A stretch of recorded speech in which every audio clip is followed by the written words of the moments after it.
Hello everybody, I'm Grant Fluff from Floodsters Sports Zone. Welcome back to another YouTube video. Well, I will be giving you guys my top 40 NFL quarterbacks today heading into the 2023-24 season. And while I'm at it, I want to quickly react to this atrocious list by Chris Sims.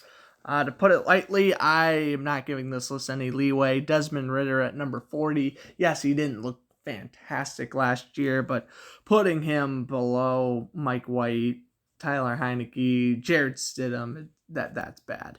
Tyler Huntley ahead of Jordan Love. Again, I think because of potential, I'd put Love ahead of Huntley. Brock Purdy at 26, I think, is a bit too low. I think Baker at 24 is a bit too high.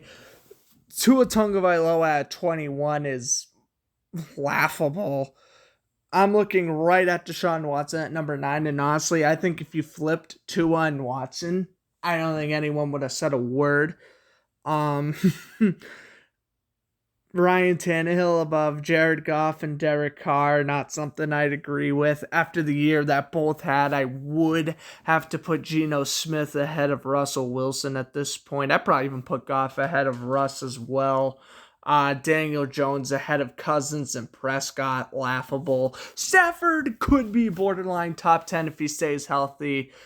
Rodgers at 8's too low, and even as a diehard Jaguar fan, as you guys know, at the moment, I cannot say with a straight face that Trevor Lawrence is better than Jalen Hurts because I do, in fact, think Jalen is a better quarterback. But I have a tier list ready to go. We're going to go through that, but before we get into the tier list, we're going to go over my 40 through 33 quarterbacks. We're going to do that really quickly here.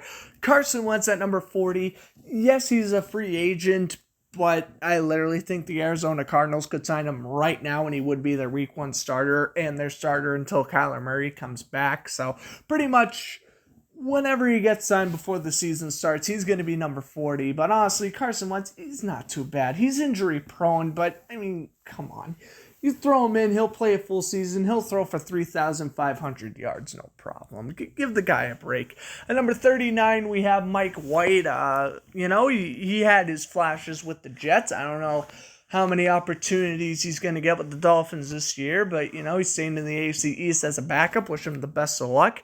38, this actually just happened a few hours ago after I'm recording this. You guys won't see this until tomorrow, so it might be old news, but Teddy Bridgewater signed with the Detroit Lions, and I have him at the 38th spot. He's got a strong arm. He's good throwing on the run, but he's not outer worldly. He was a first-round pick back in 2014, and, maybe hasn't lived up to the hype of a first-round pick, but realistically, Bridgewater's not terrible, and he's always been a top-tier backup. At number 37, right? Yes, at number 37, I have Sam Darnold. Darnold is, I think he's going to prove himself if he does get playing time with the Niners this year. He's not terrible. It's just the Jets and the Panthers aren't where you go for development. I think Sam Darnold's going to be all right in the Kyle Shanahan system. At number 30, oh my gosh, I keep on losing my count here. 40, 39, 38, 37, 36. Taylor Heineke at number 36. He's very good. He's got a strong arm. He's very elusive outside the pocket. He can scramble. He might replace Desmond Ridder if Ridder starts the season off very poorly. At number 35, we have Bailey Zappi. Zappi really looked good with the Patriots in that second half against the Packers. That entire Detroit Lions game, that entire Cleveland Browns game, and in the first half against the Chicago Bears on Monday Night Football. Zappi, he's got to work on his accuracy, but the arm strength is 100% there. At 34, we have Jacoby Brissett. A very reliable backup. He won quite a few games for the Browns last season. Again, if Sam Howell does poorly, he's jumping right in the saddle, and I'm sure Washington could win 4 or 5 games with Jacoby Brissett under center. He's not bad. I think he's kind of taken Teddy Bridgewater's spot as the, slightly better bridge quarterback, if that makes sense. And at number 33, we have Gardner Minshew. Minshew's arm strength has been lackluster his entire career. If he throws anything over 30, 35 yards, it is an absolute noodle. With that being said, he played great on Christmas Eve against the Cowboys. His completion percentage with the Jaguars was always in the top half of the league because he just takes the completions. He takes what the offense, or the defense rather, gives him. He's not afraid to throw short. He plays kind of dink and dunk, boring football, but it works, and that's why he has not thrown a lot of interceptions in his career. And do not be surprised if Minshew is the week 1 starter for the Colts over Anthony Richardson. So that's my 40 to 33. I have a couple of honorable mentions who just missed the cut, so I guess I'll do like 41, 42.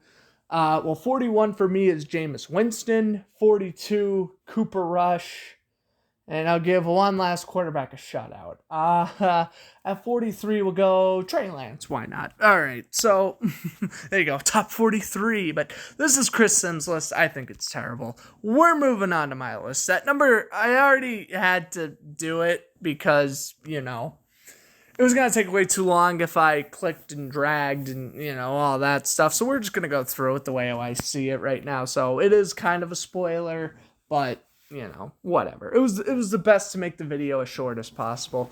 32, Anthony Richardson, watched him a lot in Florida.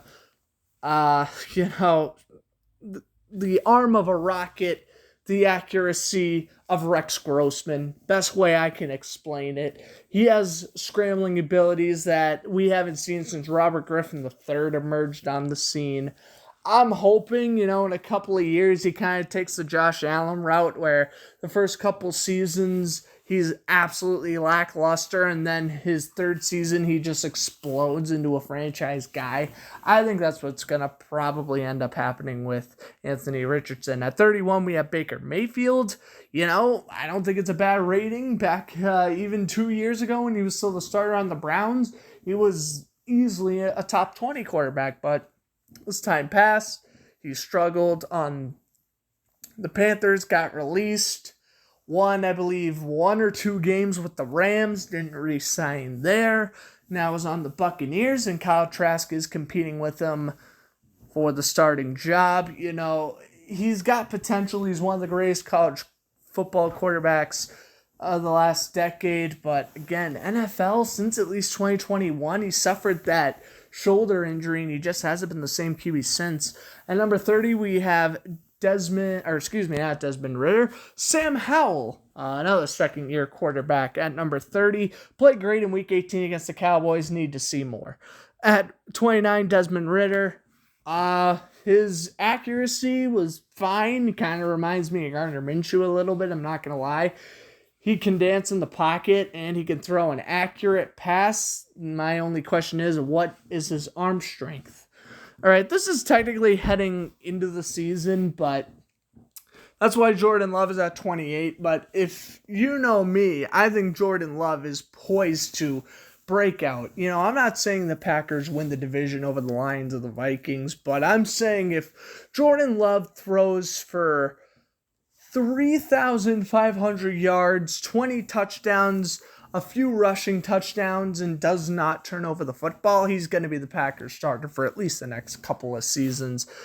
I don't think he's going to be a stopgap guy. The Packers drafted this guy in the first round. He sat 3 years behind Aaron Rodgers. He's ready to go. I think Jordan Love will be great, and I cannot wait to do my postseason quarterback and, maybe react to this video and see how bad I was. But anyways, at number 27, C.J. Stroud, and 26, Bryce Young. We're just going to get rid of both of them. They've already been announced Week 1 starters. Case Keenum, Andy Dalton, not starting for the Texans or Panthers. As they should. You draft a QB at number 1 or number 2 overall, they should be the day 1 starter. Plain and simple. I think they're going to do fine for their rebuilding franchises.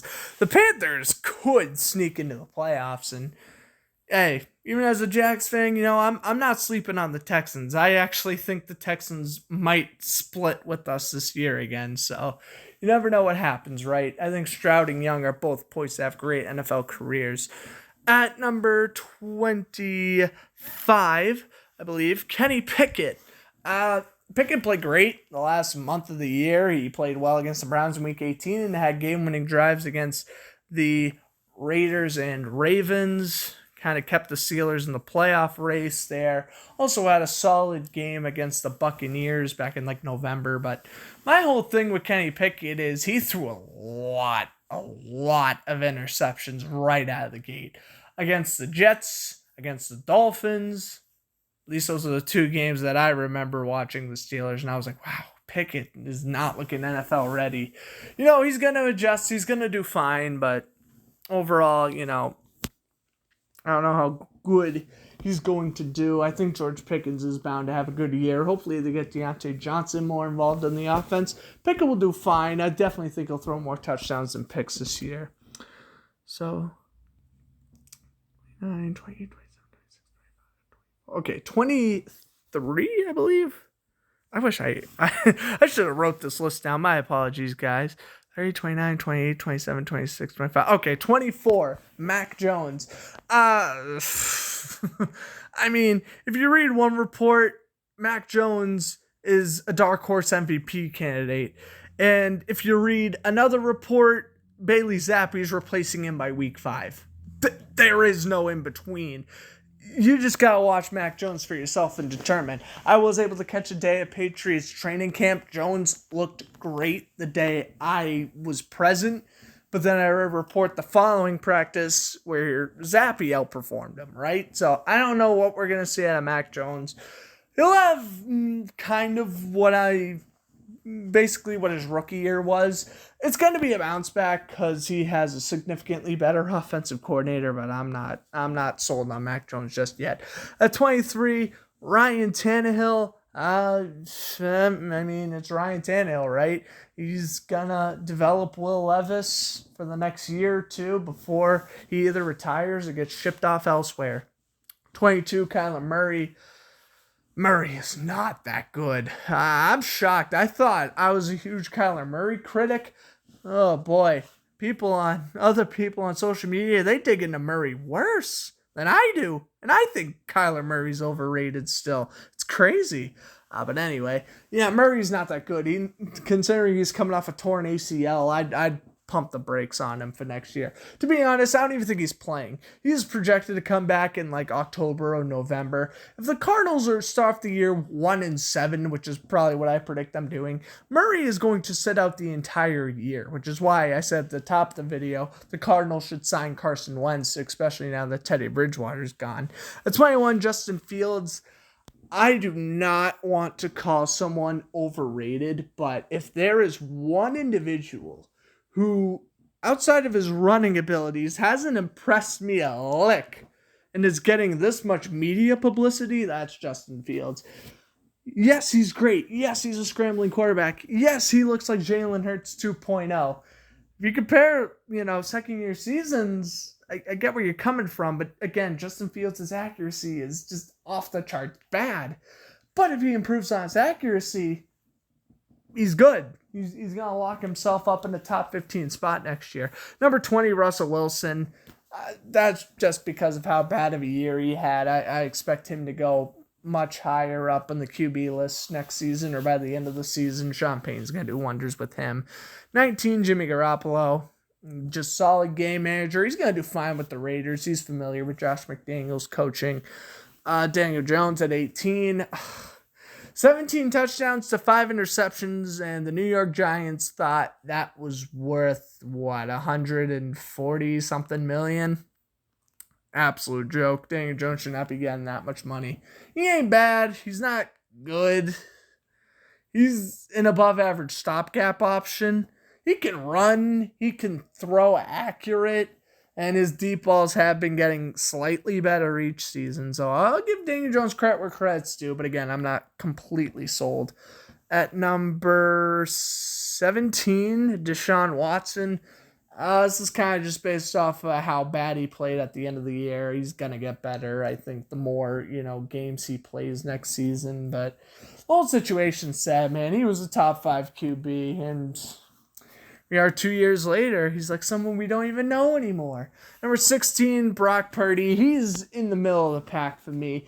This guy, I think, is a dark horse MVP because the 49ers are just so loaded. As long as Purdy doesn't turn over the ball, he's going to piss people off. He's going to win games, and it's going to put a smile on my face. I love Brock Purdy, and I think all of his doubters, they are just jealous AF. If I'm being completely honest with you. Oh, because he was a 7th-round pick. Yeah, he was a 7th-round pick, won 7 straight games, and led a team to an NFC championship game. I'm not saying, he guided them, because I'm not foolish. I know they have Christian McCaffrey and the top defense in the league, but you don't make the NFC championship if your quarterback is playing that terribly.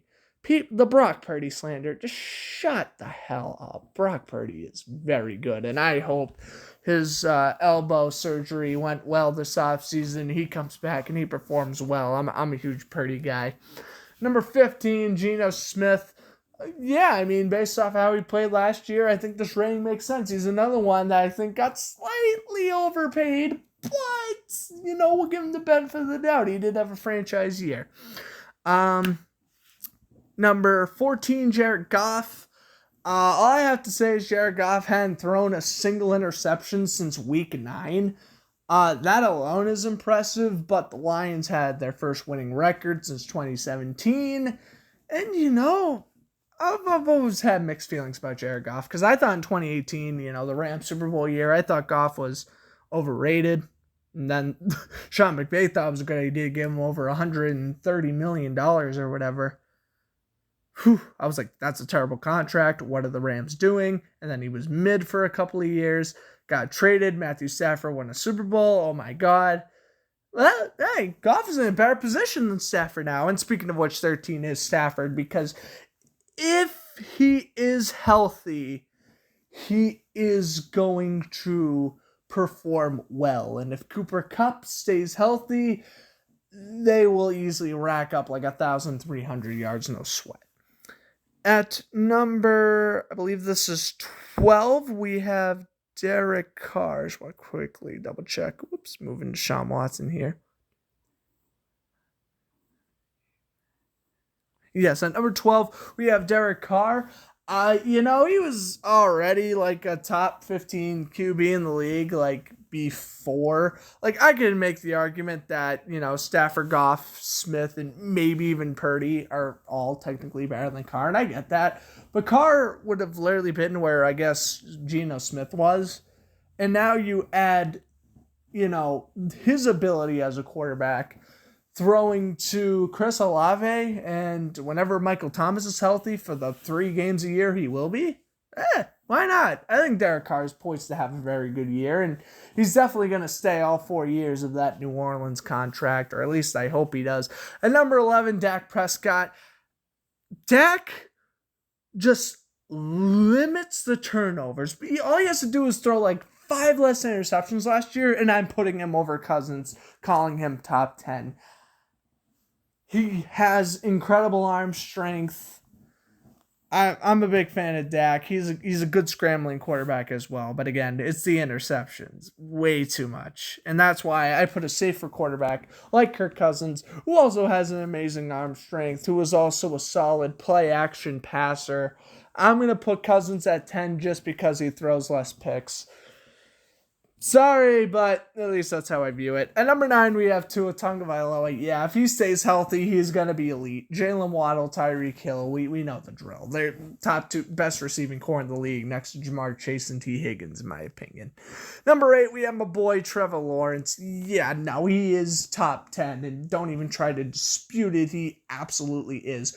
Go rewatch that game against the Ravens or the Cowboys, the wild card game against the Chargers, and tell me this man does not have the leadership of a lion and just can come back from anything.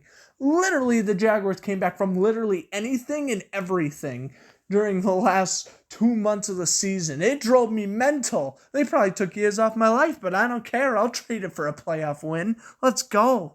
Now, Trevor's going to be elite, and I think as long as he, just like Dak Prescott, maybe I'd put him over Lamar, But, man, you just gotta limit the damn turnovers. And that's my one concern about Trevor.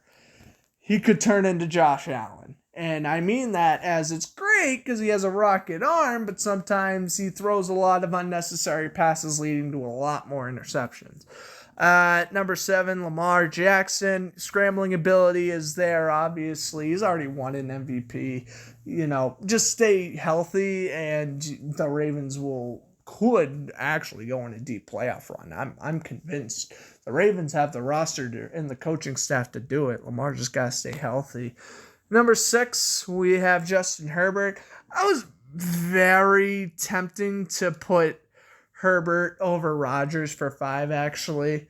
In terms of arm strength in general and accuracy, I'm putting Herbert top 3 in both categories because he's absolutely insane. Have you seen this man throw 70 yards downfield? He can absolutely do it.